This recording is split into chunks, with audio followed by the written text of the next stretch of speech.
So let me have the privilege to invite the panelists to the dais,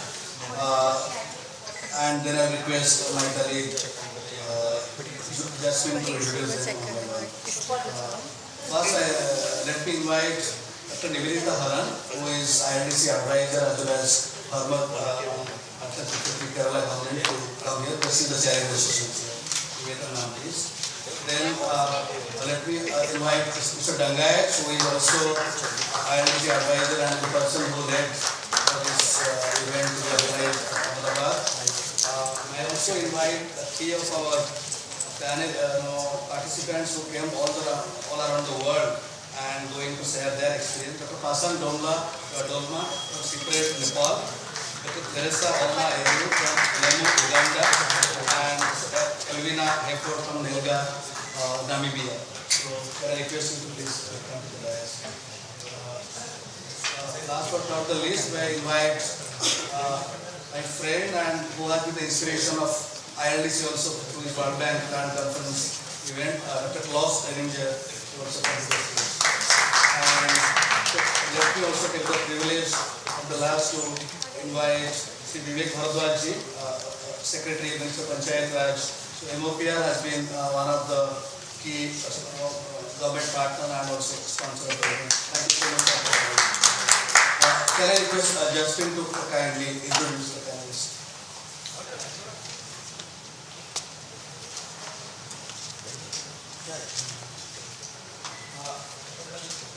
We are going to introduce all the panelists at one go, and then we'll hand over the mic to the chair to start the session. Good evening again. It is my pleasure to introduce the speakers joining us today for this plenary. I start with Mr. S.B. Dangayat. He is a distinguished industry leader, sustainability champion, and long-standing supporter of people-centered development. With a career spanning over 4 decades, including his tenure as Managing Director of Syntex Industries, he has played an influential role in promoting ethical business practices, social responsibility, and environmentally conscious industrial growth in India. Beyond industry leadership, he is deeply engaged with civil society initiatives and policy dialogues. At ILDC, Mr. Dangayat is recognized for his ability to bridge perspectives across industry, academia, government, and grassroots organizations. Our next speaker, Dr. Pasan Dolma, is a leading scholar and practitioner in indigenous governance, community rights, and sustainable mountain development. As a senior researcher at the Center for Indigenous Peoples Research and Development (CIPRED) in Nepal, she works closely with indigenous communities to strengthen self-governance systems, secure land and resource rights, and protect traditional knowledge in the face of climate and development pressures. Dr. Dolma has contributed to national and regional policy processes, including dialogues on land tenure, climate justice, and biodiversity conversations, and indigenous autonomy. Dr. Teresa Olma Eru from Lemu, she is a respected land governance expert and senior practitioner at the Land and Equity Movement in Uganda, one of Africa's foremost organizations working to strengthen community land rights. With extensive experience in research, policy engagement, and field-based advocacy, she specializes in customary tenure systems, women's land rights, and community-led natural resource governance. Her work has informed national debates in Uganda on land reform, justice, and equitable land administration, while also shaping regional conversations on indigenous and community land protection across Africa. Excuse me. Ms. Elvina Hector is a land governance specialist and a prominent member of the National Network of Excellence on Land Governance in Africa, where she contributes to strengthening land policy research, capacity development, and evidence-based decision-making across the continent. Her work focuses on improving land administration systems, fostering academic policy linkages, and advancing inclusive land reforms that respond to Africa's diverse realities. Ms. Hayford has been instrumental in supporting NELGA's partnerships in universities, governments, and regional bodies. Dr. Klaus Deininger is a lead economist in the Sustainability and Infrastructure team of the Development Research at the World Bank. His areas of research focus on income and asset inequality and its relationship to poverty reduction and growth, access to land, land markets and land reform and their impact on household welfare and agricultural productivity, land tenure and its impact on investment including environmental sustainability and capacity building, including the use of quantitative and qualitative methods for policy analysis and evaluation, mainly in Africa, Central America, and East regions. Dr. Klaus has been the driving force behind scaling up World Bank, Land, and Poverty Conference to new heights over the last decade. He has strong connection and understanding of India and India's land governance. Shri Vivek Bhardwaj is the Secretary, Ministry of Panchayat Raj, Government of India, where he provides strategic leadership to the country's constitutional framework for decentralized governance. A senior officer of the Indian Administrative Service, he has held key positions across the Government of India and state governments, contributing significantly to administrative reforms, digital governance, and institution building at multiple levels. In his current role, he oversees national programs aimed at strengthening Panchayati Raj institutions, deepening grassroots democracy, and enhancing local level planning, accountability, and service delivery. His leadership has been central to advancing digital transformation in rural governance, promoting evidence-based decision-making, and improving the interface between citizens and local governments. And finally, Dr. Nivedita Haran, she's a former additional Chief Secretary to the Government of Kerala with a distinguished career spanning governance, land administration, urban development, and institutional reform. She has led major initiatives on land record modernization, disaster management, and strengthening local governance, and is widely recognized for clarity of vision and commitment to transparent, citizen-centered administration. At ILDC, Dr. Haran brings deep experience from decades of public service, offering rounded insights on land governance reforms, institutional capacity, and the role of state system in delivering equitable development outcomes. I welcome all of you to this project.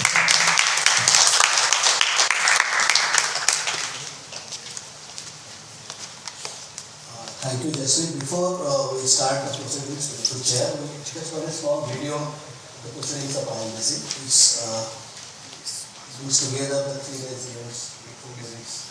ILDC 2025 created a shared space for rigorous study, grounded experience, and collective reflection on the future of land in India. Nearly 500 people came together this year. There's no screen to Yeah, so Sorry. Sorry. Apologies. We don't have a screen to turn around. That's all. It is 4 minutes, so if you want to.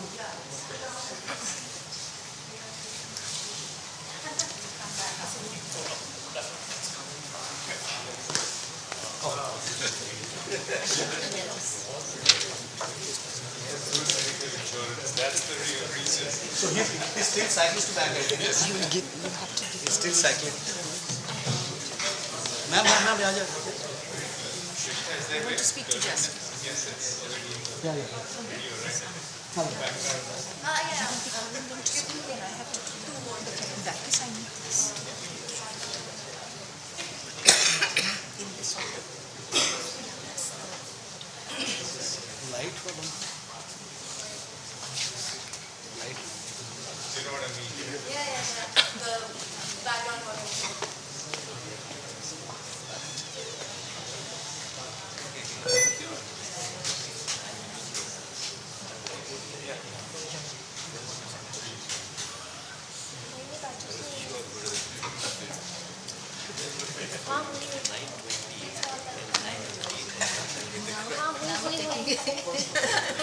Want to so put away.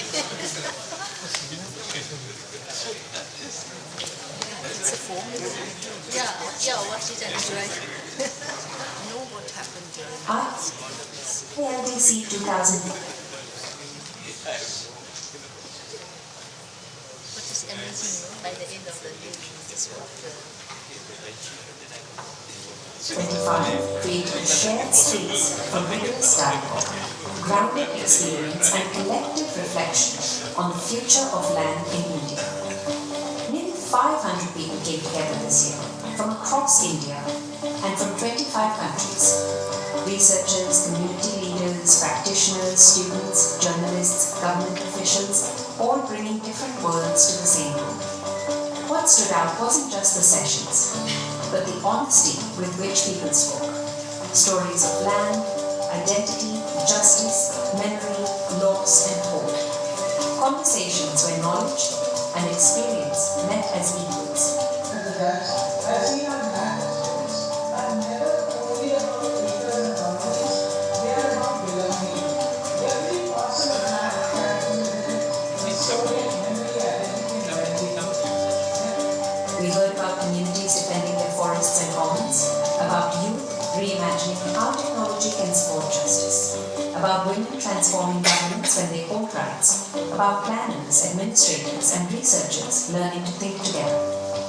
So here at the ILDC conference, we had a session. We hosted an elder session, that is the Network of Excellence on Land Governance in Africa, but it was more where it was a session where we shared more of our work. That's Delta Africa as well as Delta Southern Africa. In this section, it was not just about Delta, but it was also a session where we collaborated with other partners from Uganda, the Netherlands, Nepal, and India. Yeah, it was a South-South collaboration. Well, I have been invited to a number of ILDCs, but this is the first one that I'm attending. And I feel that this ILDC is a very important space for people like me, especially, because I work on policies. And this is a space where I see people from across all sectors, people who are administrators, people who are researchers, people who are activists, and also people who are impacted by developments of land. And I think that is very important for somebody like me who's working in policy. It's a really, really important space for me to be in. So what I have come over here to learn is really what problems folks face at the ground scale, so that we can then design our large-scale experiments to benefit. मैं तो ये कहता हूँ देश के अंदर ऐसे programme जो ILDC का प्रोग्राम है बहुत अच्छा प्लेटफॉर्म है। हिंदुस्तान नहीं वर्ल्ड को ये बताता है कि बाहर के देशों में क्या हो रहा है, हिंदुस्तान में क्या हो रहा है, क्या जो चीज़ है सीखने को मिलती है और हमें हमारे हिंदुस्तान के लोगों का हम खुद तो सक्षम है, लेकिन हमारे हम दूसरों को भी ILDC के माध्यम से इस प्लेटफॉर्म के माध्यम से वर्ल्ड को बता रहे हैं कि देश डेवलपमेंट कर रहे हैं।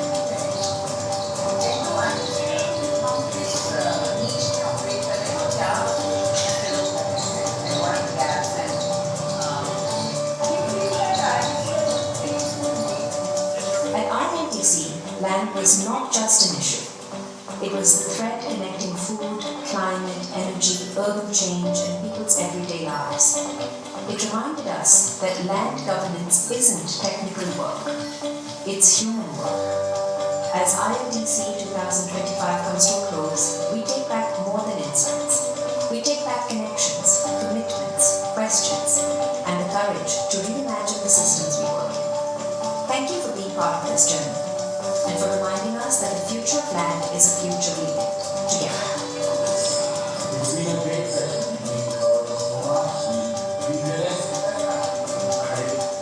भारत जैसे भिन्न भिन्न प्रदेश, जैसे भिन्न भिन्न प्रॉब्लम, इसी तरह से संविधान में भिन्न भिन्न प्रदेश और भिन्न भिन्न problem. Main is a problem of who is owning the policy land. So this is what it is.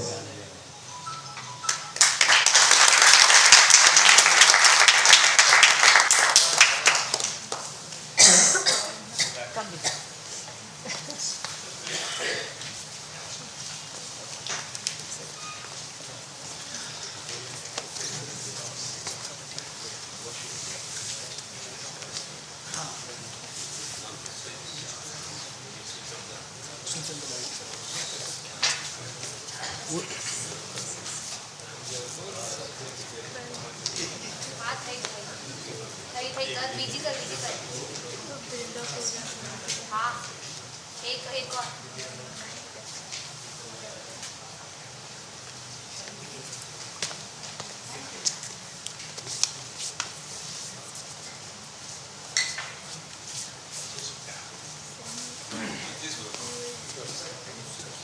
Thank you. I think that was a nice, short brief vision of what's happened over the last 3 days.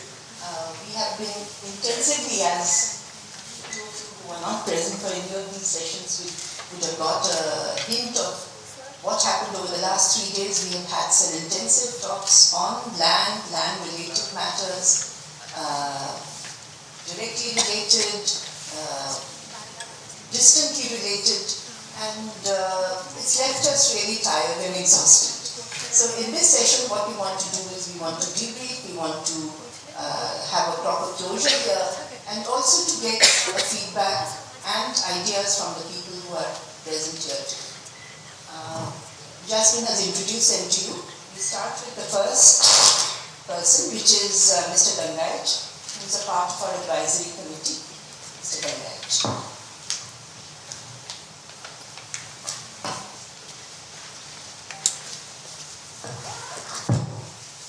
Dignitaries and friends, over the past 3 days, ILDC 2025 has become a living, breathing space of dialogue, disagreement, learning and imagination. Nearly 500 people came together, scholars, activists, government officials, practitioners, students, journalists, donors, entrepreneurs and community leaders, representing 25 countries, 27 Indian states and over 75 partner organizations.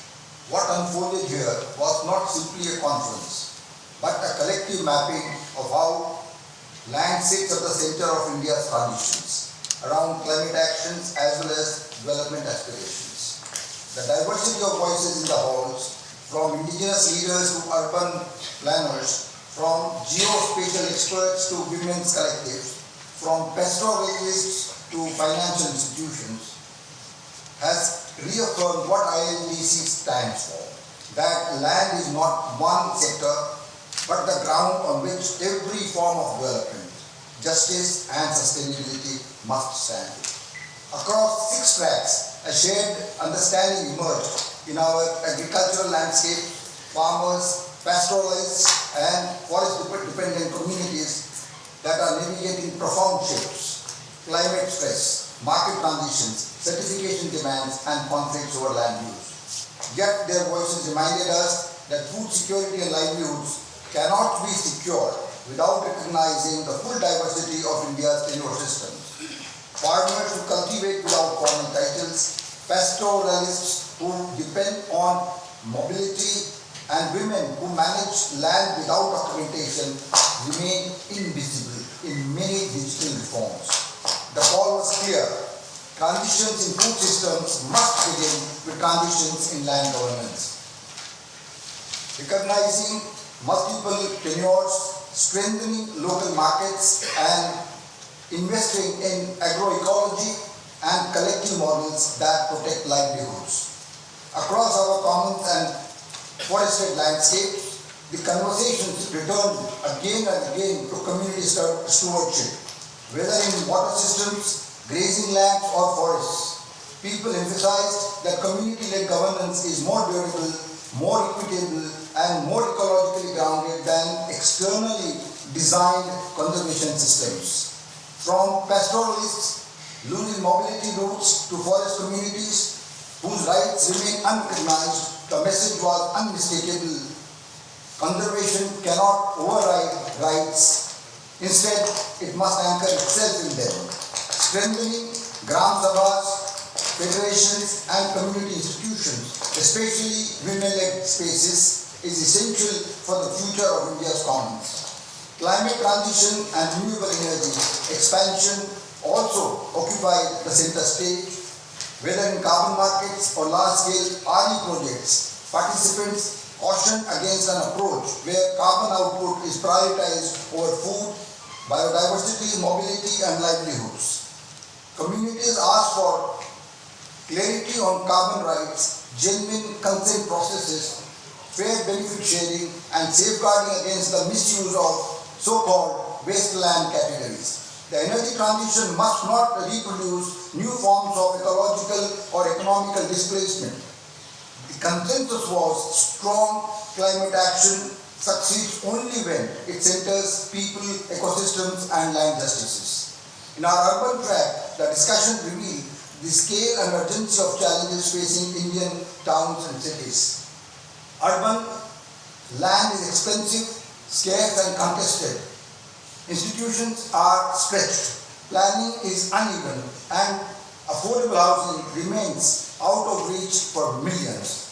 Participants called for a shift from extraction-driven urbanization to inclusive urban planning, where redevelopment infrastructure, housing and real estate development recognize both property rights and community rights. The future of Indian cities depends on transparency, inclusion, and the strengthening of urban institutions and systems, and just not on physical redevelopment.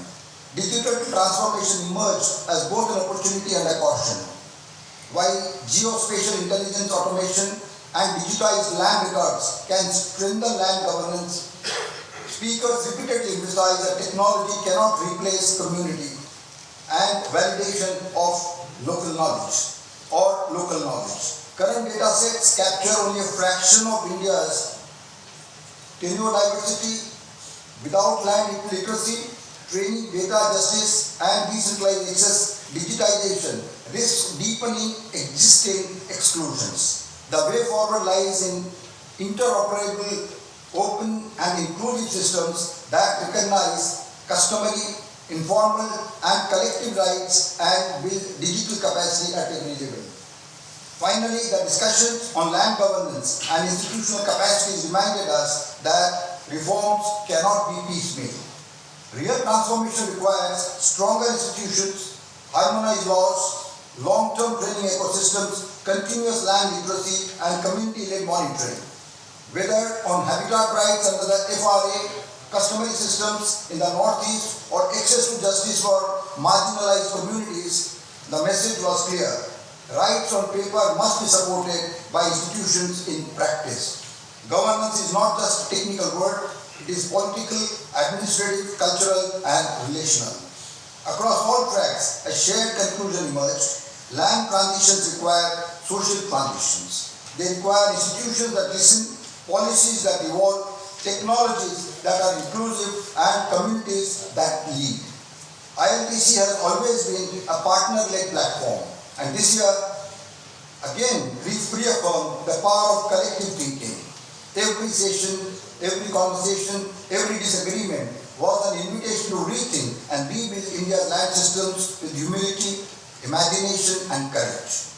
As we close ILDC 2025, we carry forward a simple but powerful message that land governance is not the work of any one ministry, discipline, or sector.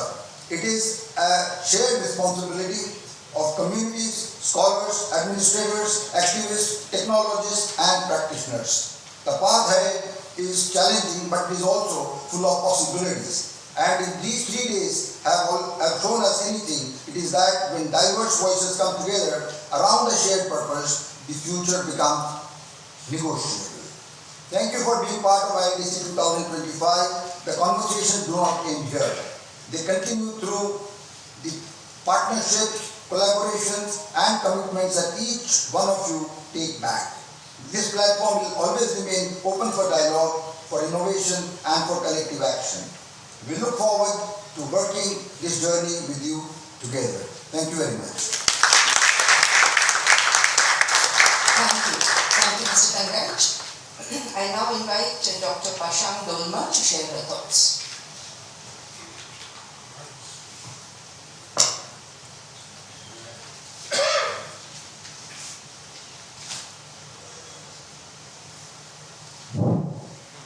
Taxi delay. Namaskar everyone. Good afternoon.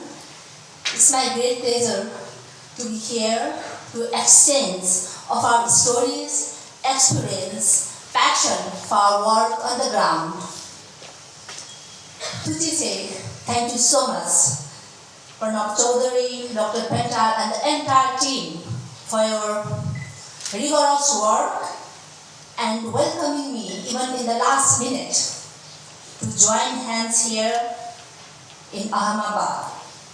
I supposed to be in Rio de Janeiro Then I supposed to travel to Berlin, to the COP, participating different layers of sessions where I was invited as speaker in the COP. However, I am here today. I believe this is my destiny. I feel very lucky that I get the opportunity to travel to my neighboring country, India, and meet you all in person and lesson learn the rich experience, knowledge on the ground on the issues and concerns of land and developments that matters for all our existence and who we are and what we want to be in the future. Organizing 73 parallel sessions along with the plenaries is not a joke.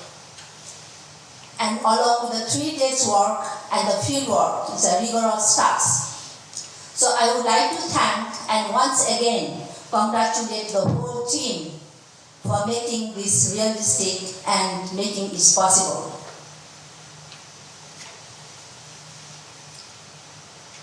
This morning, in the past 2 days, I was really passionately listening, sharing, presenting the stories from my own homeland and also listening to the stories across the country in India and also beyond the boundaries.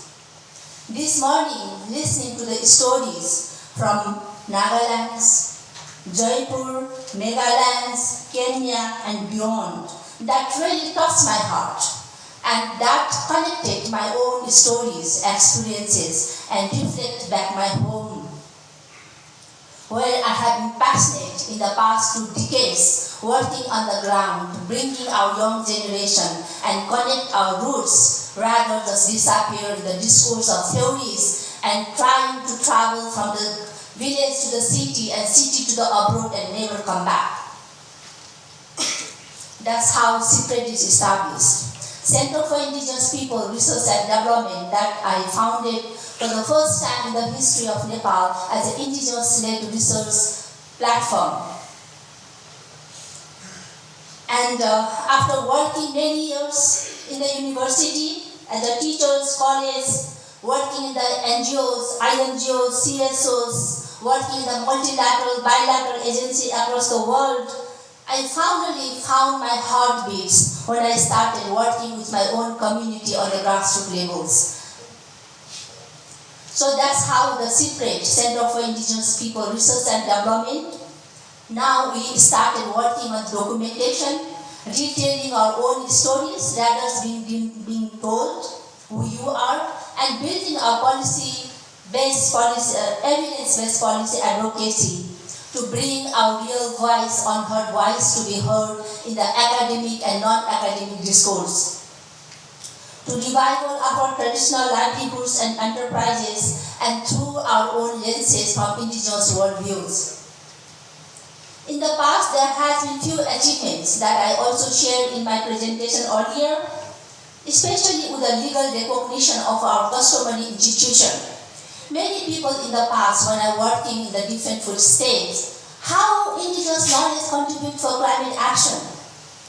How customary governance is connecting with our livelihoods? Multiple layers, like spider webs. Each standard matters to see the holistic picture of the spider web. Similarly, if you really want to see a holistic picture of our community, everything matters. Our ritual, our festival, our language, even a small bit of stories that you hear before you sleep. So in the journey of almost 15 years working with CIPRED, we already move ahead with the legal recognition of customary institution, Sagya Act, Balmansa Act, Burger Act, and most recently we also able to revive and recognize Jawar Menjan Act 2025. This is possible because we hands collaboratively with the different stakeholders and especially with our local government. Then another milestone I would like to share is indigenous-led research and education. I was the first indigenous persons in the Kathmandu University who pursued a master's in climate change education interfacing indigenous knowledge system. When I started my PhD, my proposal was not accepted because for the academic discourse, indigenous doesn't matter. almost 1 year of postponed. Finally, I was able to do it. And that understanding, gap of understanding we had in the university, I do not want to pinpoint anyone, but that was the system that we had. And that's how we were brought up in the Western modern education, that always the westernized science is always prioritized. And in the history of in the journey of almost 15 years, last 3 years back, we were able to have master's program, because I also teach in the university. I continue teaching since I finished my master's. We were able to start this master's program, indigenous study in California University 3 years back, and from next year we are moving ahead 2 years master's on indigenous study program. Because why?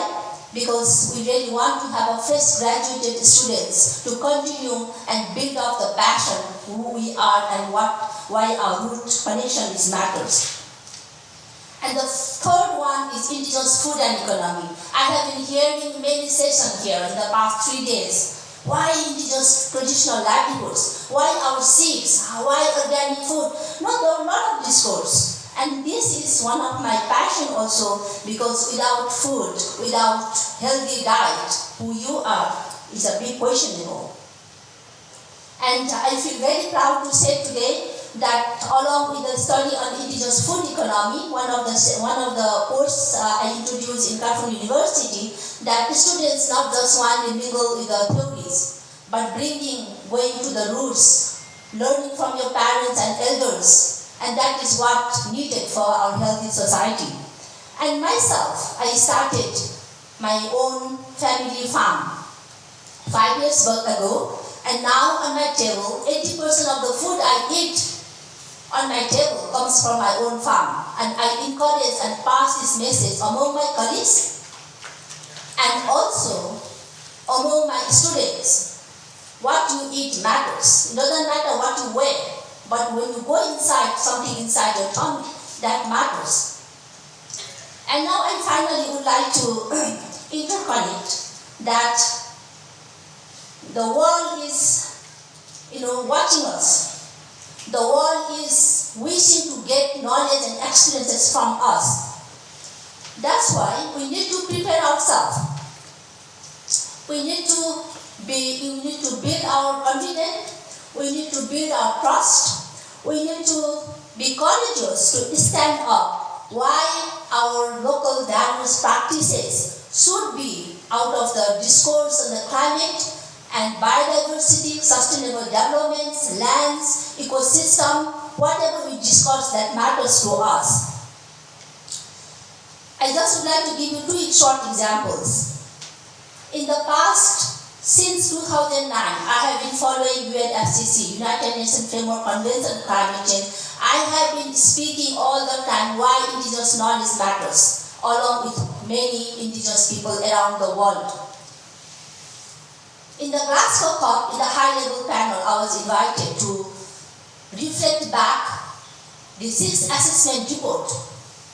And I urge the scientific bodies that indigenous knowledge system should be on parallel along with the science discourse, not just being like a tokenism. I feel thankful that there has been some shift and momentum in the IPCC, Intergovernmental Panel on Climate Change reports. Indigenous knowledge system and local values, part of the climate action, is already there.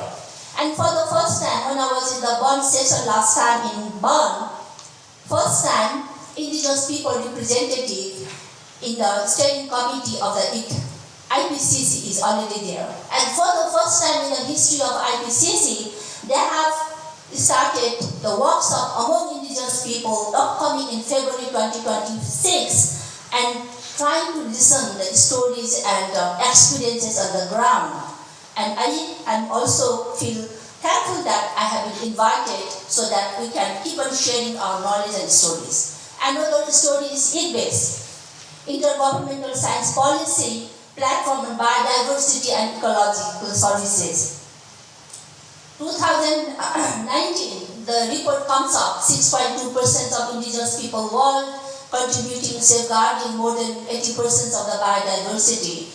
that fuel the path that, the discourse within the ILDC and also with the CVD, the Article 8J on the traditional knowledge system, that part of the basis of biodiversity. I feel very thankful also to share with you that recently, only a few months back, the ILDC team, we have more than 150 authors across the country. The Secretary at UNESCO came to me, Pasang, can you help us to organize a workshop in Nepal? We would like to hear the stories from the ground. And I welcome, and we had spatial planning and ecological connectivity workshop in Nepal among the key authors in the ILDC. And that clearly shows the world is coming toward us, wants to learn from us. And that is why this is so important that in the discourse of climate, biodiversity, ecosystem, land issues and all, the South-South collaboration is must. It's not just one in the history of narrating always from the North, shaping the narratives of literatures. This is the time for us to bring the paradigm shift in the architect of research, education and development. And that's why South collaboration is must and important, and for all of us to join hands that we can share the narratives of who we are, what we can contribute, what others can learn from us. And finally, I would like to congratulate once more, and we really move ahead beyond the boundaries and also work on the ground, connecting our roots and inspire our young children, our students, our youth, to live with the respect and dignity in our own landscape, with a feeling of self-determination, who you are. That is how the world will continue with our shared future in living in harmony and respect for well-being for all of us. Thank you so much.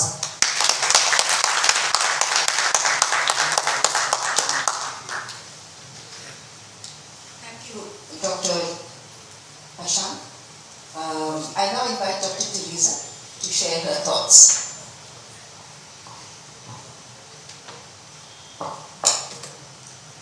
All protocols are observed. It's an emotional moment for me. We're supposed to reflect on the South-South collaboration. So my talk this afternoon is about what does South-South collaboration mean and what is South-South. I stand here wearing many hats. As a scholar, as an African woman, representing civil society. I stand representing a people who were formerly colonized, and I think we must share that identity. So South-South collaboration is meeting people from the global South, Asia, Africa, Latin America. And why is this collaboration most important at this juncture? Because this South-South shares a history of exploitation, of exploitative relationship with the global North, beginning with slavery, which Africa suffered most, followed by colonialism, exported of course by capitalism, and neo-colonialism. In the 50s, 60s, there was a South-South political South-South collaboration. History shows us how the wave of independence, the so-called independence, how the South-South inspired itself. How Asia, especially India and China, was very instrumental in inspiring independence of Africa. And so the South-South connection or network, collaboration, or struggle is not something that is new. It is something that has been going on because of the shared history. And so, the process that I talked about, the exploitative relationship with the global north, is not something that we can shy about, that we can fail to talk about. While slavery or colonialism appears to have ended, I will state here that it has not ended, it has only mutated. We are very much aware of modern day slavery. I can't speak for India, but I can speak. You should be watching many Africans that are dying in the Mediterranean trying to access Europe. In my country, in the flight, I had over 200 young girls in the same flight migrating to the Middle East for modern day slavery. Through modern day capitalism, we have takeover of resources, pushing off the peasants, the local populations that depend on these resources are being pushed off. And so these relations that remain exploitative is something that we cannot sweep under the carpet. So new forms of injustices and struggles have emerged. In the current era, there is, of course, I've talked about the modern day slavery. There is a global land rush, a land rush from the north to the south for food production. Ironically, there is also now land rush from some parts of the global north, south-south land rush.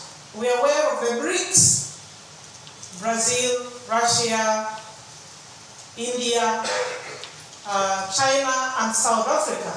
In my country, the members of the BRICS, those are south-south.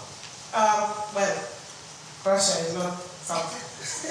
But it's more, it appears to be, so there is a new wave of a new layer of exploitation of a land rush. So on top of the unequal relations in the north, we now have the major states in the global south now emerging to begin exploiting the others. And unfortunately, I say that I stand here as an African. African is the continent that has been raped and continues, the woman, let me not say, the woman that has been raped for centuries and continues to be raped. And that's why it's very emotional for me to talk about this continuous rape. So we talk about now a global land rush where people are being pushed off for many reasons. There is a new crisis of the food crisis that has emerged, that in the same land that people are pushed off, food is actually produced for export. That you will find people who are dying in local communities, in African communities, but food is sent outside. Coupled with food colonialism. And food colonialism is the wave of seed control, where peasants that should have control over their seed, over their food system, have to depend on seed companies. And then, of course, now unfair market relations, the climate crisis. I could go on and on. And so, these shared histories, this shared crisis that the Global South faces has actually shaped a lot of struggles. And these struggles are taking shape in different ways. As a scholar, we always say that we look at the world from the vantage point of Africa. When I look at the world, I have to look at it as an African. What if I stand from the vantage point of Africa? How should I see the world? And so, within Africa, networks, social movements, within basically the Global South, there's critical scholarship and knowledge production. An example is just what She has just talked about that we have to take responsibility for knowledge production. What knowledge do we feed on? And what do we tell? Who writes our stories? Social movements have risen up, more prominent in Latin America, in Asia, and I read somewhere where scholars were saying there are no social movements in Africa. And I wrote a whole thesis to dispute that, because they don't have to be formal. Before colonialism, before all these systems, how did Africa organize itself? There were clans, there were norms, there were rules of how society organized itself. And my argument is that these are the social forces that can actually counter exploitative processes, question development paradigms that do not work in their favor. We have NGOs and think tanks, customary forces, and basically processes that are supporting the development, thinking from below. So, as I come to the end, relating it specifically to land, and I am not speaking about all the other questions. Globally, the global development paradigm has pushed the world towards commodification of land becoming a commodity in the market. What does that mean to those who actually depend and live on the land? What does land becoming a commodity mean? Through the work that I do, it means the transition of land from the poor to the rich. It means displacement. In my country and where I have studied well is that people sell land, someone can sell land to buy food because of poverty. Is that someone will sell land because of all the privatization of the education sector, medical services. People are into distress, into self-deprivation. You want to send your child to school, you can't afford. The land can no longer produce the food that you can sell. University education is very expensive. People will have to self-deprive themselves. And that is the process of transfer of land that I'm talking about from the poor to the rich, because the poor can't afford privatized services. The only asset they have is land. And who buys? People like me. And so they are, because of land becoming a commodity, every other form of nature has been commodified. And people have been speaking about all of these things during the rest of the conference. So, through land commodification or marketization or creation of land markets throughout many parts of the global south, not all the forms of land market actually speak to the rules and norms. And we're not talking about knowledge systems. The community that I did my study in, they have a rule that land is not for sale. Land is not for sale because it's on land that they have their past, their present, and their future, and they are not willing to be dislocated. And so all this has shaped a lot of struggles on land, people refusing to formalize their land. I completed a study very recently where land documentation or land registration had taken place in Uganda, in eastern Uganda, and after about 10,000 land certificates had been issued, only 3% of the land, those who possess the land documents. First of all, theoretically, it is believed that if land is not formalized, it will not be used for access to credit, to finance. So in this context, land was documented. But people refused, 97% of people refused to use their land documents to access credit because they were arguing that what is the purpose of land documentation? Is it for tenure security or access to finance? And what is the meaning? These are farmers. If you take your land documents to the bank and you fail to pay, what happens? A new wave of land dispossession. And people fearing for being again self-dispossessed refuse to take their land documents to financial institutions, insisting on safeguards. And so these safeguards are rooted in the customary forms of land ownership, which actually are rooted in collective family clan relations. And any attempts to open up these processes or make land available to contribute to economic development would have to consider the local realities, the local knowledge, the local practices of these communities in terms of safeguards, ensuring that there are safeguards that do not reproduce relations of inequality. I would like to move a vote of thanks for the organizers of ILDC, and I pray that the platform will remain open because it is one of the avenues that can continue the conversation, that can keep open dialogues and processes that facilitates the South-South collaboration that we have been talking about. And so I pray that ILDC and so many other processes within Asia and other parts of the global South will open up and new ones will be strengthened and more networks will be created. Thank you for listening to me.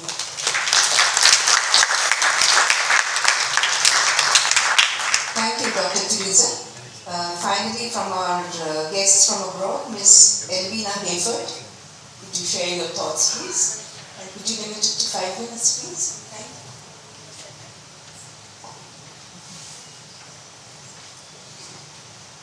Good evening, namaste to everyone. So coming here, I'll keep my speech short. I'm coming here to India for the conference. Initially, I just came to share my experiences as a project manager, Naga to be precise, to share my Naga experiences, what we do in Africa, what we do in Southern Africa. But then, during my session, the theme was strengthening collaboration within the South-South. And opening the session, I asked a question. And it's that if you had to ask yourself, if land could speak, what would it say? Would it say it feels strong and well represented, or would it say it feels weak and fragmented? And most people in that session said it feels fragmented. So upon sharing what we do in Africa as Naga and what we do in Naga in Southern Africa to strengthen our South-South issues, we have more than 30 partner universities and institutions to overcome our land governance problems.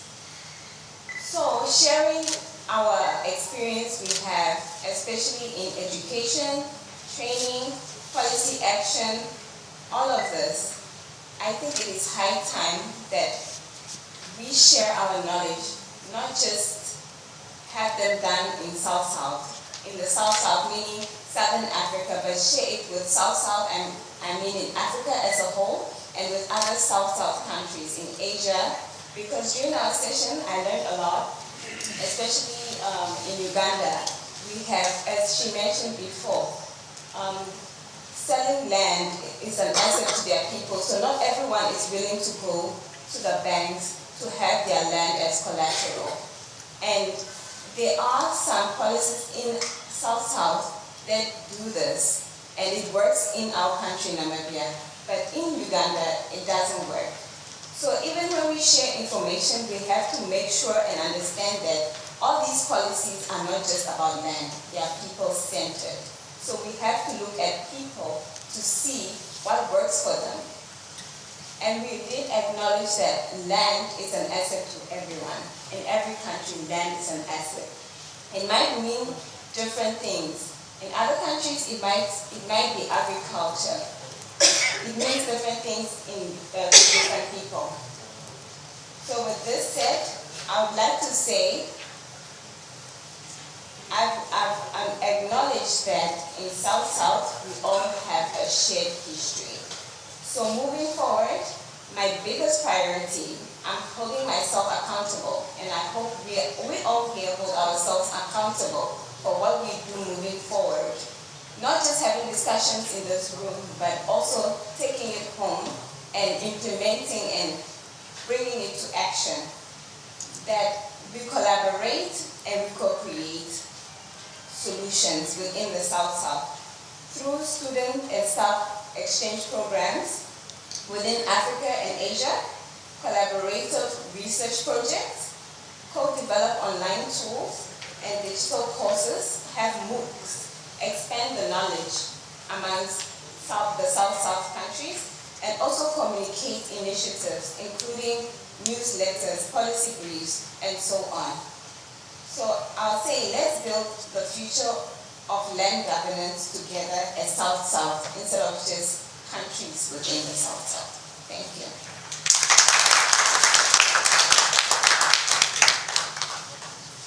Thank you, Ms. Elvina. Thank you. I now invite Dr. Klaus Deininger, a very important speaker for us, and we are waiting to listen to you, Klaus. Go ahead. Thank you very much. I think it's a great pleasure and honor to be here and to see this vibrant gathering of scholars, of practitioners, of grassroots people who all come together and to discuss very important issues relating to land. And of course, I think we are particularly proud that this has been, I think, this event that has been kind of inspired by or partly inspired by the World Bank Land Conference, is now about to overtake the World Bank Land Conference in terms of significance and the number of people that are attending here. So I think I'm very, very happy to see that.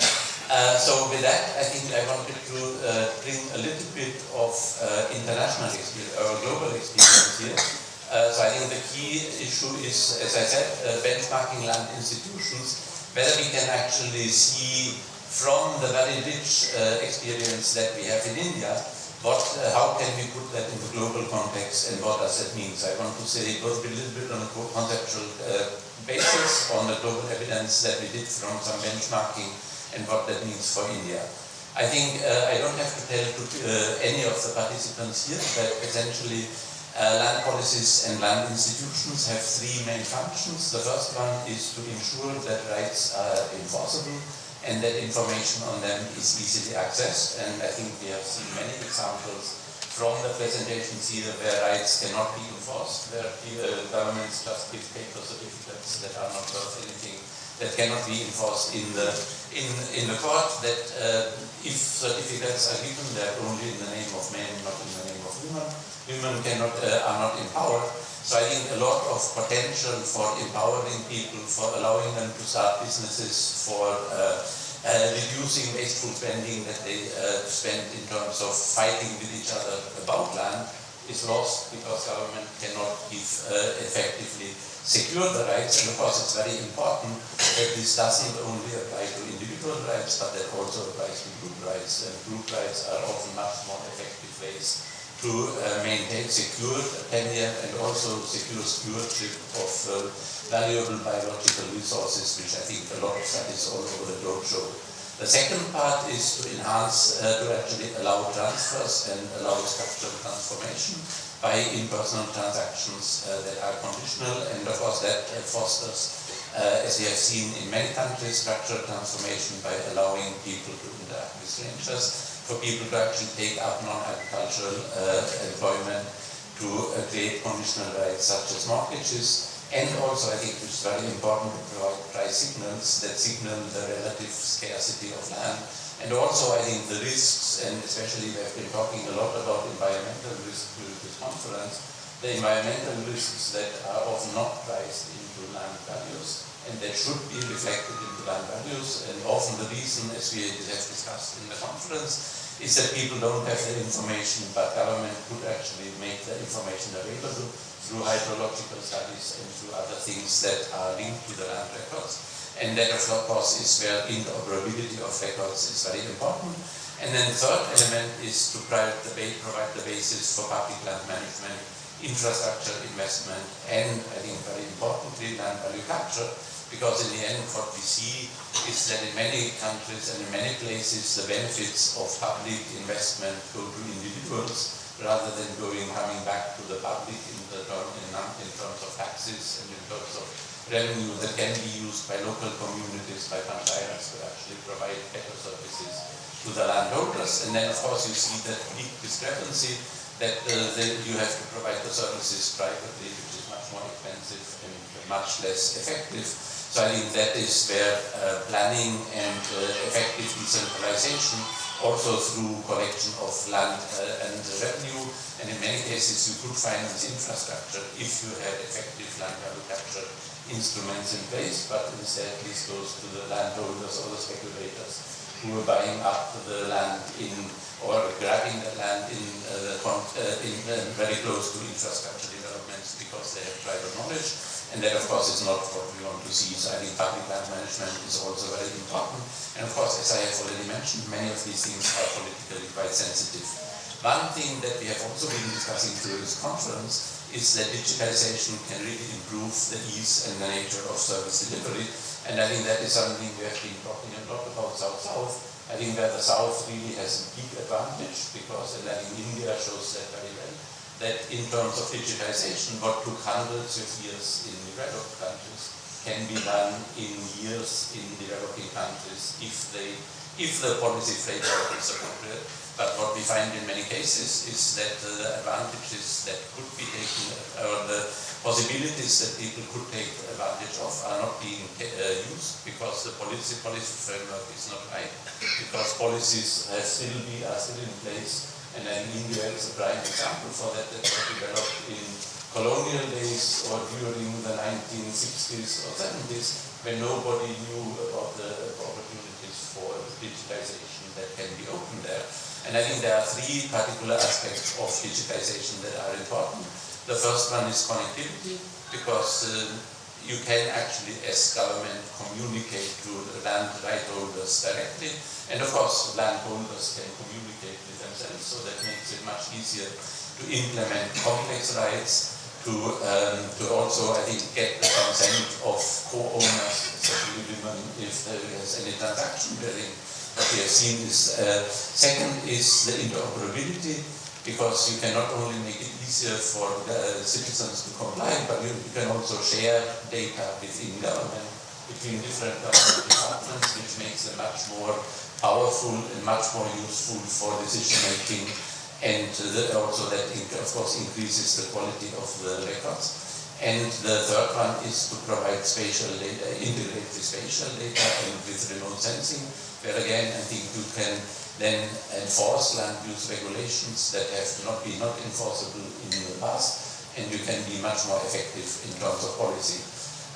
So in order to, of course, what that means is that you actually should try to measure some of the regulatory framework, because we want, especially as a World Bank, to give guidance to client countries in terms of how can they develop the regulatory framework to make use and take advantage of these opportunities. That's why we did a pilot. I think that we did a paper on this, which is here and which can be shared.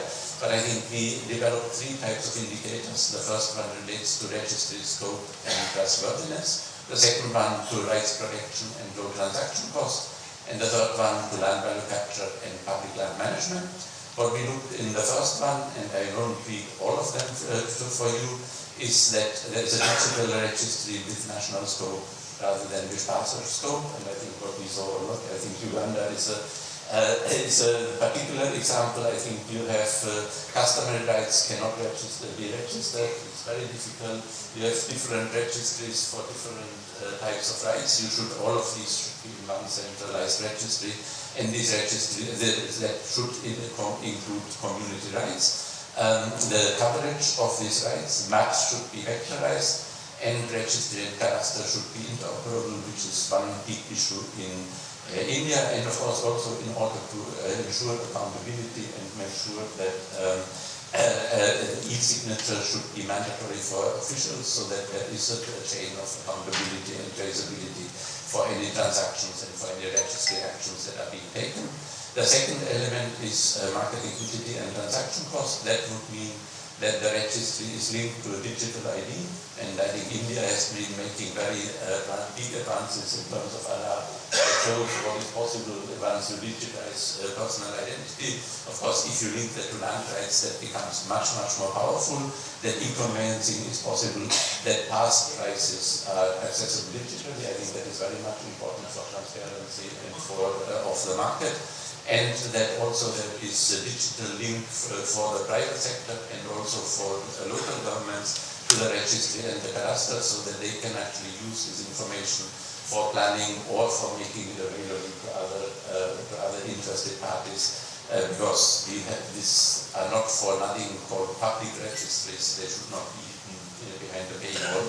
And then the protection of existing rights, of course, the court registries should be shown in the registry, mortgages should be linked to the registries, and any rights that are being sold or being transferred should be verified before they are actually transferred.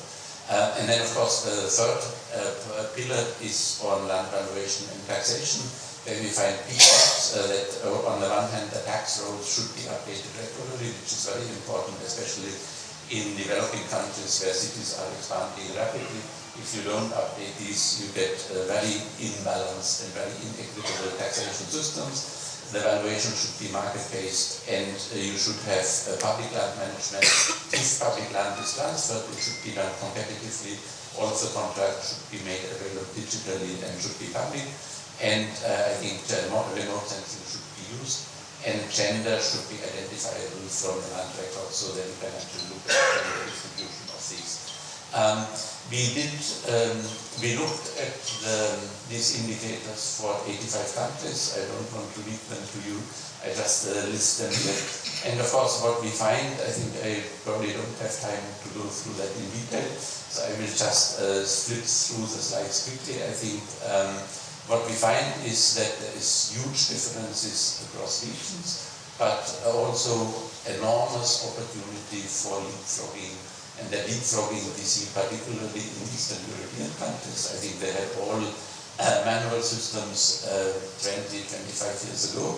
Now they are actually better than Western European countries, because if you start and design your system from a digital basis, you can really move much faster, and because you have an advantage and you don't encounter the resistance of professions like notaries who have been traditionally doing that, or registrars who want to continue doing that. Also, if we look at the effective rights protection, I think we see that the importance of mortgage registries and the links to digital ID is very much the basis for well-functioning credit systems in developed countries, that access to prices is actually very limited, even in developed countries. And of course, in Africa, you still have a lot of, I think, thinking about credit without having a mortgage registry that you can actually link to is, of course, illusional. And in terms of taxation, I think just wanted to mention that a key reason why East Asia, and I think we have heard relatively little discussion of East Asia in this conference, has been able to develop infrastructure at such a rapid clip, is that they actually use land value capture much more than, for example, India, that they update taxation every year, that they base taxation on market value, and that the assessed values at which for property tax is made publicly available, which means that if you have to acquire land as a government, the valuation is not an issue because that is public. So you have no disputes about the evaluation, and local governments are interested in putting infrastructure in because they gain the revenues in terms of increased land values, it increases their revenues, and therefore you have a system of effective decentralization that actually works, and you move towards development of infrastructure in a beneficial way rather than being caught up in courts and in disputes all the time. So I think what does that mean? Or I think just to then, on the basis of the pilot, you may be aware of the World Bank's doing business indicator that essentially is an annual ranking of countries that looks at the attractiveness of countries for private investment. This has been now reshaped into a product that is called Doing Business, and that aims to provide a roadmap for reforms and an indicator on the effectiveness of these reforms to the World Bank client countries, and of course also serve as an indicator for the private sector. There is one, of course, that looks at 10 indicators across the space that is relevant for private businesses to succeed, but one of them, called location, measures exactly the security of land rights and land access.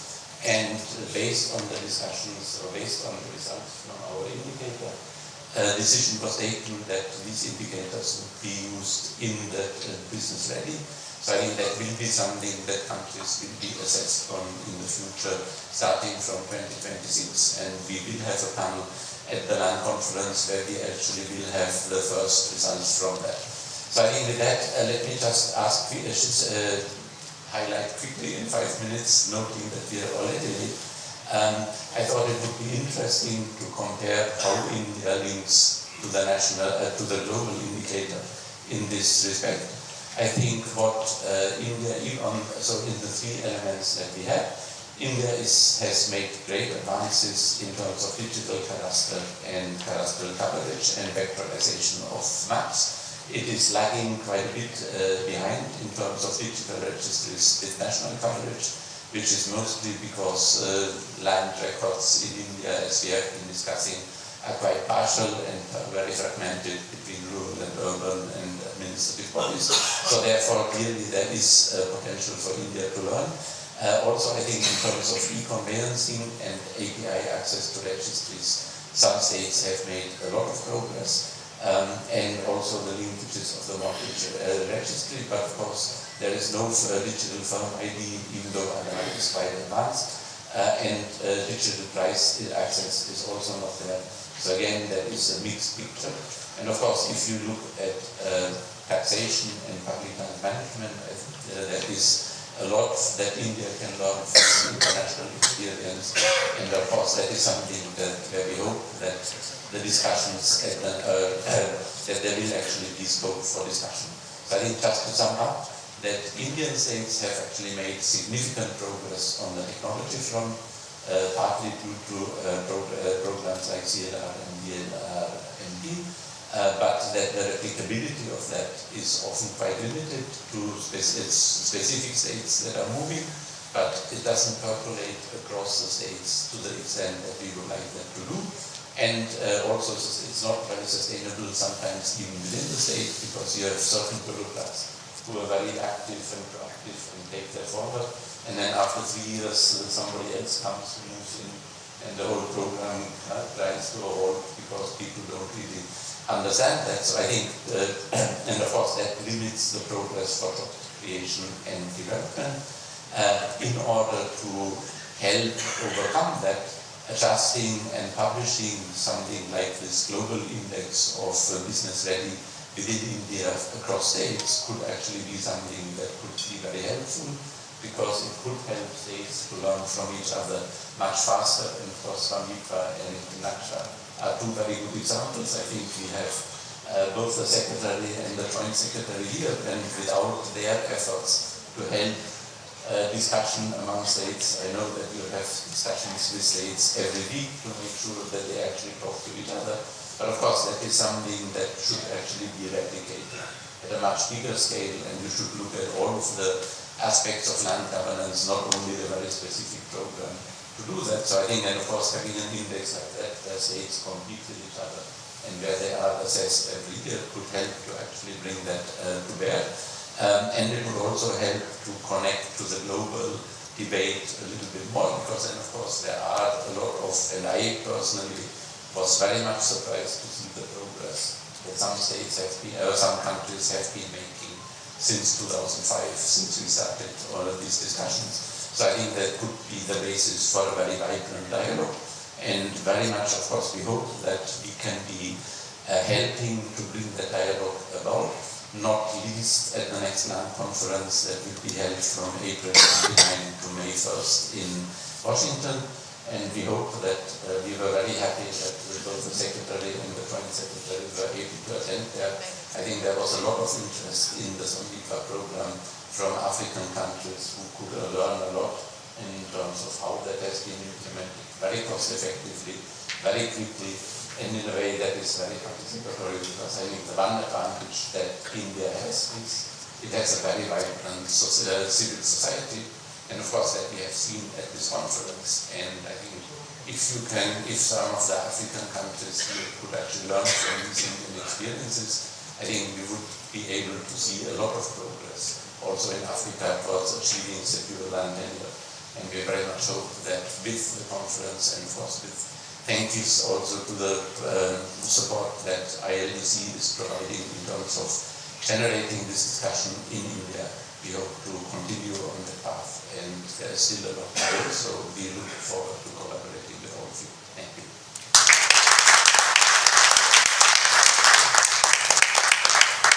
Thank you very much, Klaus. I now invite Shri Vivek Bharadwaj, who is the Secretary, Ministry of Panchayati Raj, Government of India, to deliver his keynote address.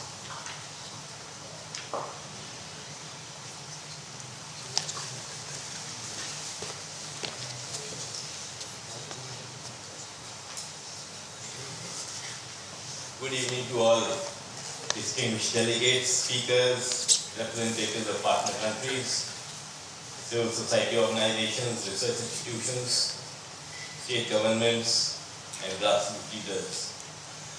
I extend my sincere appreciation to Landstack and the convening partners for bringing together such a diverse and committed community of practitioners, and Ahmedabad Management Association for their support in hosting this event. Over the last 3 days, this conference has reinforced a fundamental truth.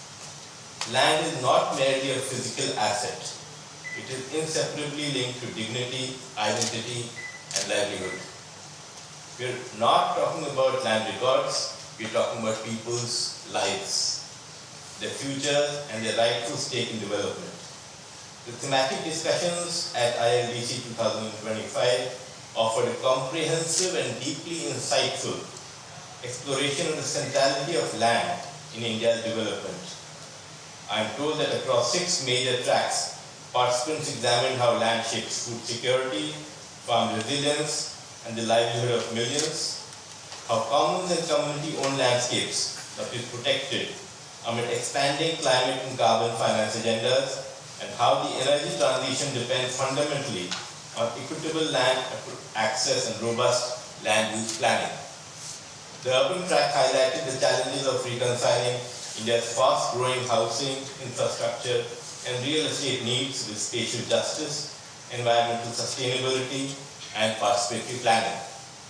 The deliberations on strengthening land systems emphasize the urgent need for institutional capacity, fit-for-purpose approaches, and multi-level coordination to ensure that reforms translate into fair, transparent, and climate-resilient land governance. Taken together, these thematic exchanges not only enrich the conference, but also produce a forward-looking agenda for policy, practice, and collaborative action. A recurring theme has been the power of technology. There are times when I am asked, what does my department do? We do face an identity crisis, but when I tell them that I make people rich, it's difficult to believe. You think of all these schemes that the government of India has. We have a PM Awas Yojana, you get a house. You have Manrega, you get work. You have PM Vishwakarma, you learn skills. There is no program that makes you rich. Samrit is the only program which suddenly confers on you a lottery ticket. You already had that house. You already had that land. Suddenly its value is 5 lakh rupees, 10 lakh rupees. That is the power of Samrit. That is the power of ownership. And this has happened because of a very simple idea, a very simple thought which our Honorable Prime Minister had. And it is so simple that I wonder why didn't nobody think of it earlier. Land monetization or conferring titles is something which Di Soto, the Peruvian economist, talked about a quarter of a century back. And he said in his book, The Mystery of Capital, that how is it that the developed countries, the capitalist countries, are able to drive their growth, their progress through accumulation of capital, whereas that doesn't happen in other countries. And you all know the answer was that most of the informal economy does not have title. So they don't have title to their land, to their shops, to their buildings, and therefore they are unable to access credit. Now, the question was asked whether these kind of initiatives are for providing ownership or for providing access. This was an African question, if I may say so. Well, the primary objective is, of course, to provide ownership. Ownership which has been lacking for generations. But then, if it leads to monetization, if it leads to a better life, why should anybody have a problem? Let us talk about individual cases. Om Prakash Jat, a dairy farmer in Madhya Pradesh, his house was valued at 17 lakh rupees. He took out a loan, keeping his house as a collateral, and he got a loan of 10 lakh rupees. He bought 4 heads of cattle and he expanded his dairy business. A lady called Sudha in Rajasthan, she was able to send her daughter to the UK for further education only because of what Samrit enabled. There are multiple such examples. In Mizoram, a lady, again, notice that these are women who have become owners of houses. There are states which have explicitly decided that the man and the woman would both be co-owners. So in Mizoram, a woman was able to set up a small shop to sustain her livelihood only because of Samrit. There are multiple such examples, and they bring in the power of technology to land governance. Now, while having the knowledge that such a vast area, something like 2.78 lakh villages in India have been surveyed and property card distributed to about 2.5 crore families, there is still more to do. And we hope that within March, which is just a few months from now, we will wrap up this program. The entire country will be saturated with property cards. The monetization achieved till now is $1.1 trillion. That is the kind of potential that Samrit has created. I always say that we spent less than 500 crores on this program. But think of the spin-offs, the multipliers, they are humongous. In state after state, the program has done very well. I held a review today in Gujarat, and survey through the drones has been completed in 99% of habitations. 2/3 of all families have received a property card, and they expect to finish by February itself. In fact, this has had such interesting spin-offs. The entire drone industry actually took off in India because of the market that Samitra provided. And from there, it has gone places. Now, I believe there is time to think of what lies ahead. What should Samitra 2.0 look like? There are problems which Samitra can solve, which we haven't thought of. The two biggest problems in an Indian village, one is drainage, the other is an internal road. These are problems which have remained there for generations. It is not that drains have not been constructed. I'm sure thousands of crores of rupees have been spent on making them. But still, drainage is a big problem in the rainy season. People lack access to their own homes, to their fields. It leads to public health issues. We've done a pilot using all the drone imagery and creating drainage networks sitting in office of about 10 villages in this country, Gram Panchayat. And we realized that at a very fraction of the cost it would take to do a physical survey, we can create these drainage networks and practically solve this problem.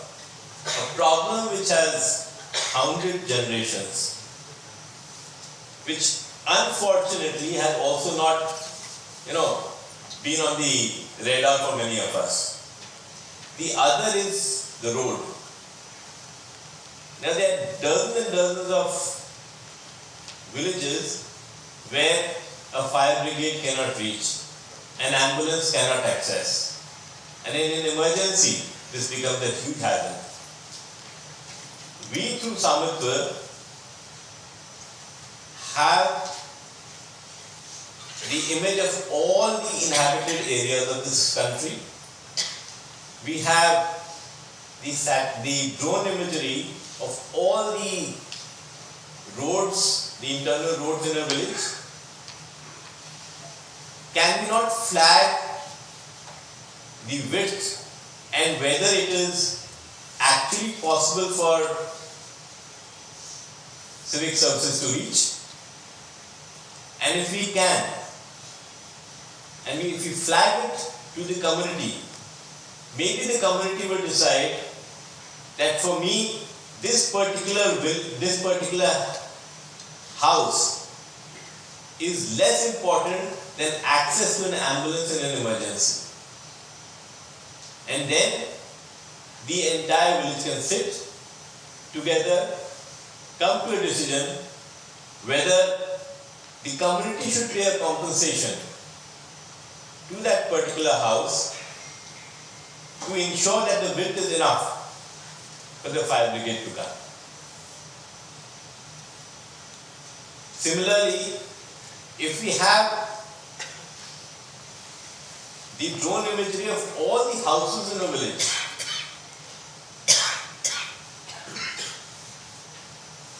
we have the imagery of the roof also. We know whether the roof is kacha, whether it is made of bricks, RCC, tiles. We have that data. We also know the area the roof occupies. Can we use it to calculate the solar energy potential of that roof? Can we provide him access through PM Surya Ghar Yojana to free electricity? So there are umpteen number of applications of Samitra, and it's only the constraints which are only in our minds which are hindering it. You'll be happy to know that next month IIT Madras will be holding a hackathon, and after that IIT Tirupati, I believe, to find out what could be the multiple uses for this humongous database that we have now.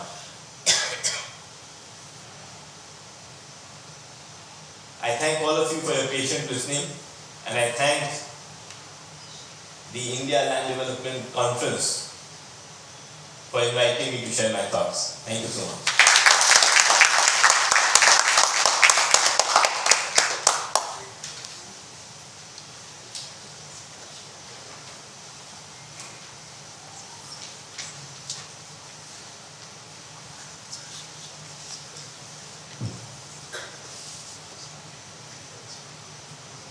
Friends,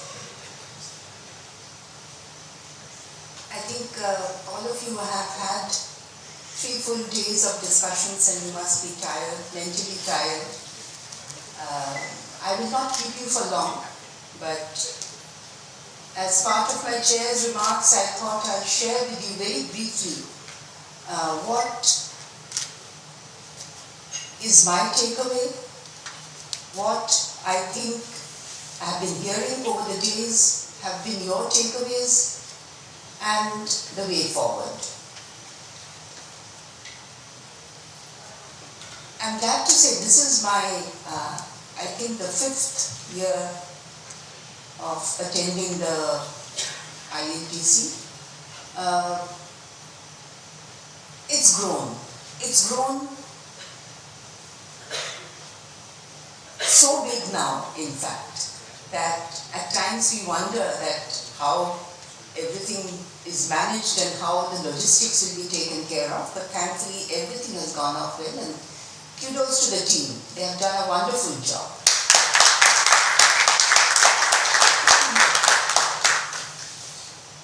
This year especially we had sessions, and this is especially for Vivek and Klaus. We had sessions ranging from not just commons, commons and RE, affordable housing, of course digitization of land records.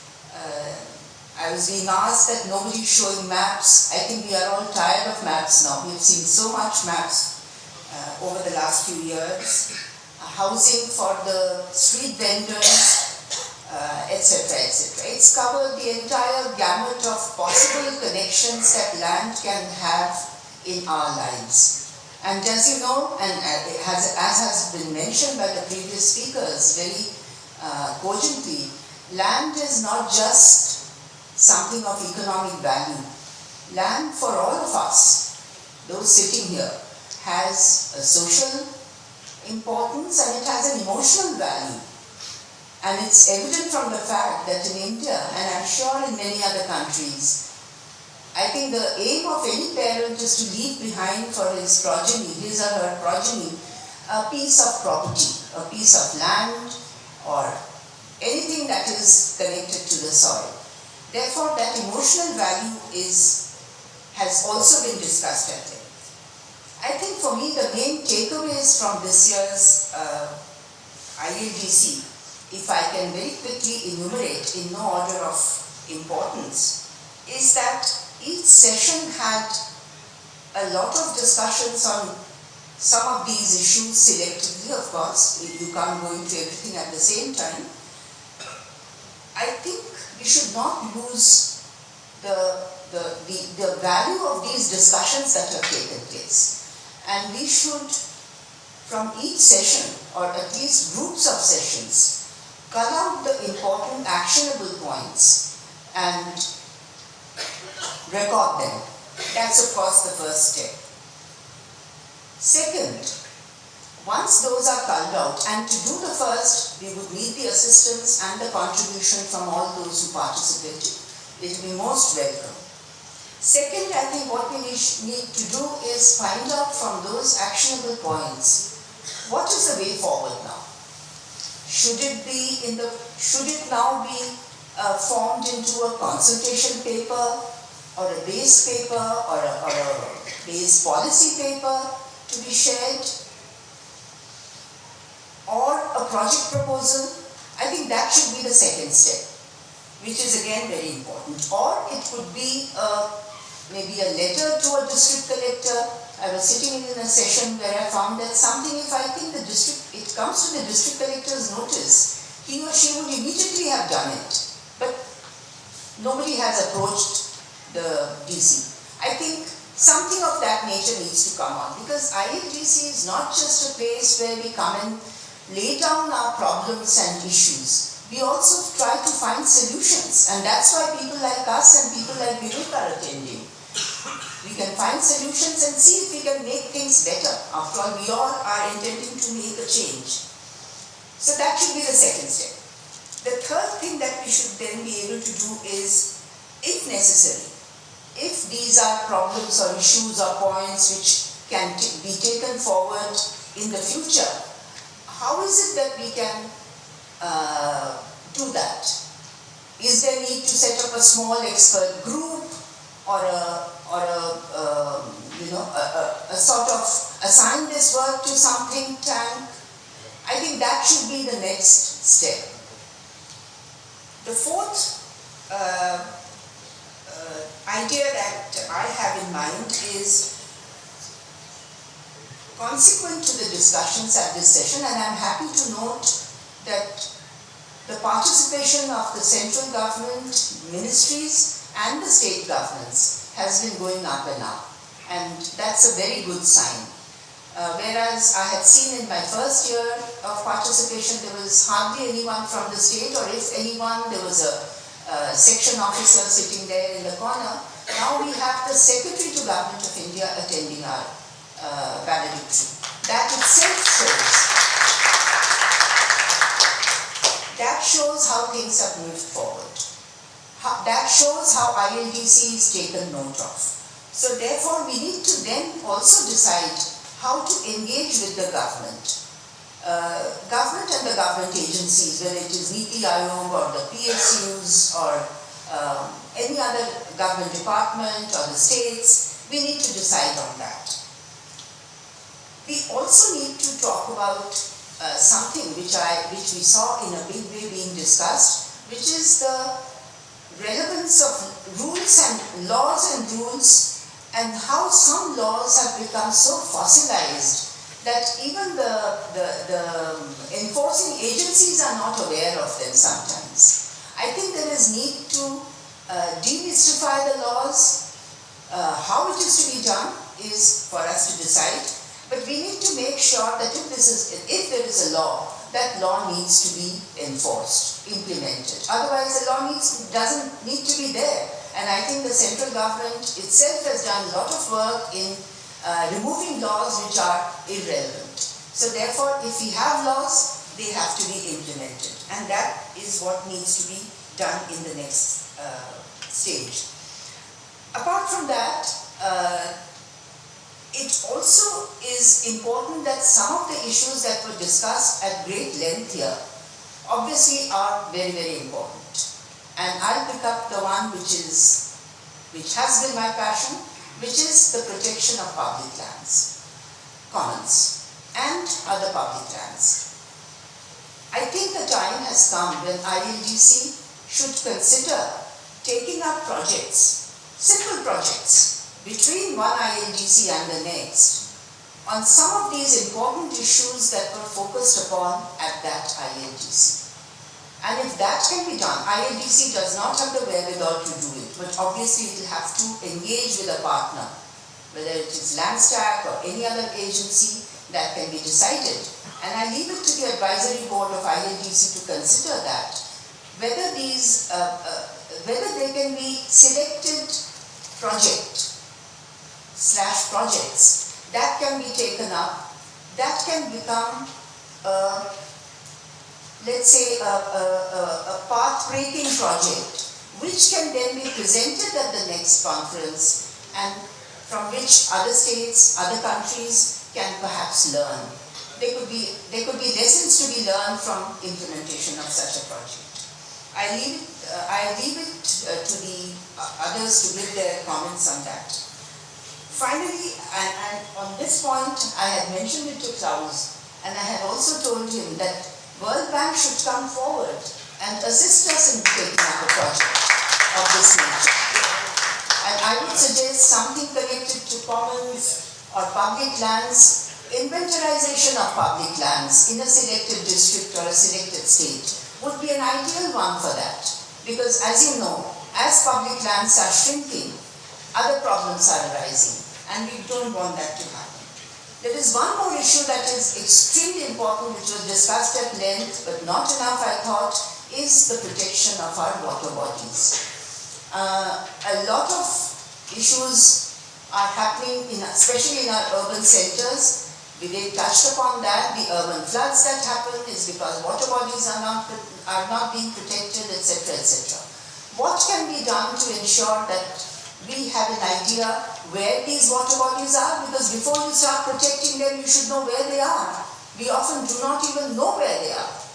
And being partly from Chennai, I can tell you that 90% of the water bodies and tanks and ponds in Chennai city are now filled up. And now when people complain to me that there is flooding, I tell them it's your fault. So I think at least now, even though 90% is gone, 10% may remain. Let's do something. That would be an important way forward. So as I said, I won't be long, but I think these are my main takeaways. A lot has been discussed. I request you all to send your comments, your ideas, share your ideas with us. And we'll definitely look through them, and we would like to take them forward, especially in the light of what you heard from us and from me today. So all the best to all of you until next year. Thank you.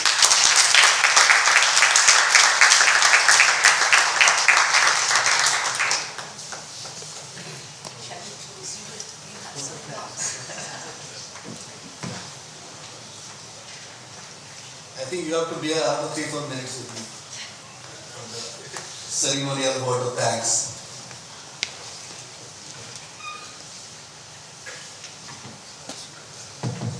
So these people are tired, people are stretching, and people are gone. But the last thing is that whoever there will have an ILDC photograph, so you will be visible in the next ILDC. So you have something to celebrate. No, ILDC has been a celebration of diversity and inclusion. I think all of you saw that. It is about partnership and collaboration, because land is too complex thing to address. So I think ILDC has relied on these spirits to take this land challenges straight forward. And as we know, this is the biggest ILDC with more than 500 people, and they were not just coming from here and there, 25 states and around 25 plus countries. So thank you very much all the participants. I know you enrich the ILDC, and ILDC is because of you. So from Nepal, I think the land ministry people are here. So Nepal land ministry is there. So they are not here verbally, but they were allowed to come and join here. So I must thank Nepal land ministry to be here represented. Similarly, people from many parts of Africa, many parts of Nepal civil society. So thank you very much to be here, and thank you, Professor Klaus. Finally, you made it. So I have been inviting you for the last 8 years to come, because I was so inspired because of that conference. So finally, Klaus made it. Thank you, Klaus. And ILDC is also because of partners. I think it is the only conference which is led by partners, designed by partners, and celebrated by the partners. So thanks 75 partners who really made this ILDC possible. For the first time in the history of ILDC, we have some sponsors finally. So and thanks Ganesh Housing, thanks GMDC, and then thanks Softec for joining us in sponsoring. And for the first time in the history also, ILDC not only has many government partners, but one government partner who stood out to support us. Thank you, Minister Panchayat Raj, Secretary and Joint Secretary, for trying to supporting us. Thank you very much.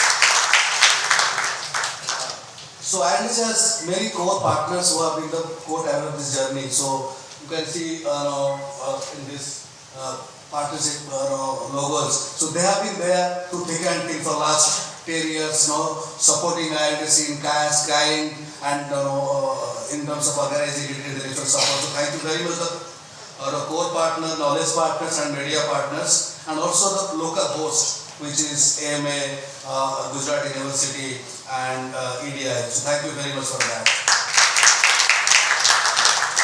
ILDC started with inspiration from Dr. Huck, but some brilliant land advisors took it up, and all the land advisors. Can I just ask you to please stand up?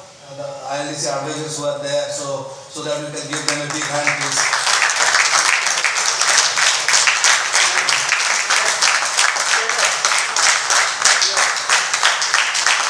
So they are silent, but you can see them everywhere. So they have been there sharing sessions, encouraging us, and all that deciding the future.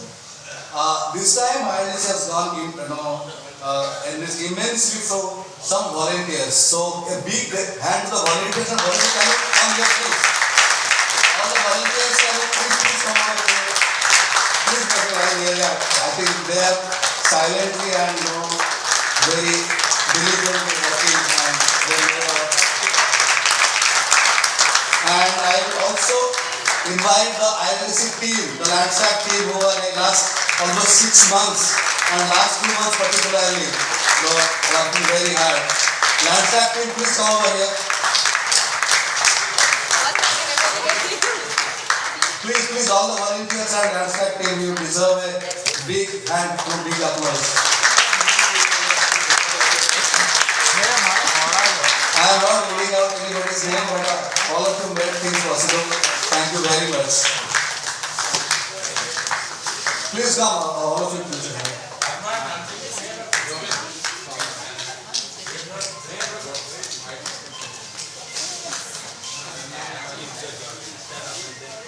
And you deserve a very good group photography.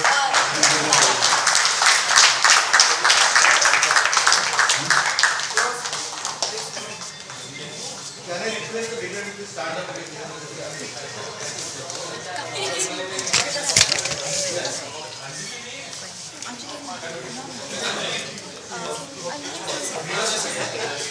I'll call her. You are also part of that team, sir. You are also part of that. आगे बैठ जाओ.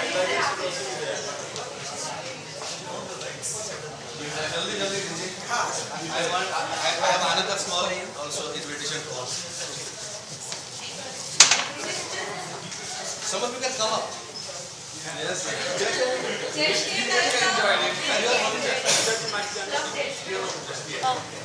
आ जाओ जल्दी जल्दी.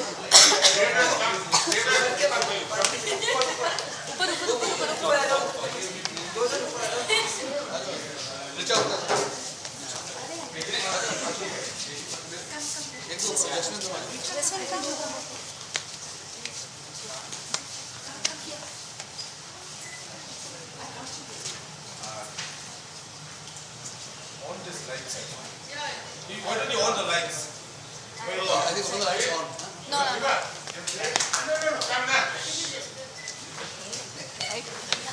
And now I can request all of you to come over, please. Please, all of you,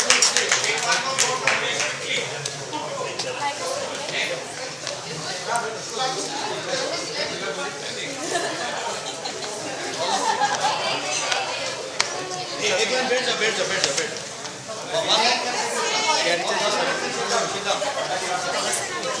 अब आ जा.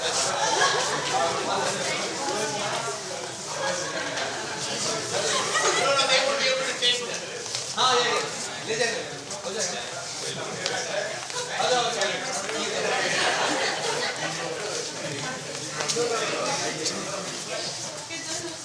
चलो Some tall guys can come to back.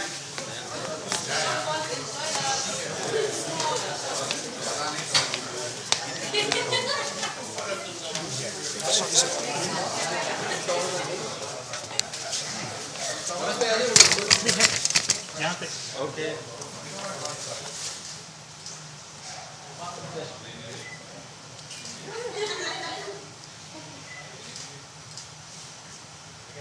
Thank you. Thank you very much.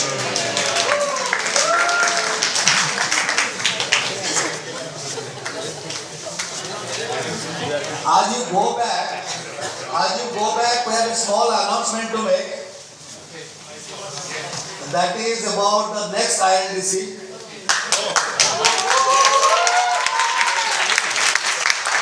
We look forward to meeting all of you in 10th ILDC, which is going to be a bigger ILDC and a celebration of 10 years. And we will move east. We will move